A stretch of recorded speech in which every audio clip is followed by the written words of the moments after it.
मरीज की दाएं के बजाय बाएं टांग का गलत ऑपरेशन, लोहे की रॉड भी डाल दी।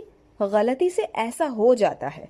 डॉक्टर्स ने क्या बयान दिया, तफसीलात आपको बता रहे हैं इस वीडियो में। सक्खर में डॉक्टर ने मरीज की दाएं के बजाय बाएं टांग का गलत ऑपरेशन करके लोहे की रॉड भी डाल दी थी। इस वाक़े के बाद डॉक्टर ने अहले खाना से माजरत करते हुए उसे नॉर्मल गलती करार दिया था। डॉक्टर शकील अब्बासी का कहना था कि गलती में ऐसा हो जाता है। दूसरी टांग की भी सर्जरी कर दी है, गलतियां हो जाती हैं। 1 माह में मरीज को चलाकर मीडिया को वीडियो भेज दूंगा। डॉक्टर का कहना था कि मानता हूं कि गलती हुई है, 20 साल से सर्जरी कर रहा हूं, कभी ऐसा नहीं हुआ। दूसरी जानिब डॉक्टर और दीगर 3 अफराद के खिलाफ मुकदमा दर्ज कर लिया गया। पुलिस के मुताबिक मुकदमा मरीज के भांजे की मुद्दईयत में दर्ज किया गया। FIR के मुताबिक मुद्दई मुकदमे का कहना है कि डॉक्टर ने मामू को दोनों टांगों से मफलूज बना दिया।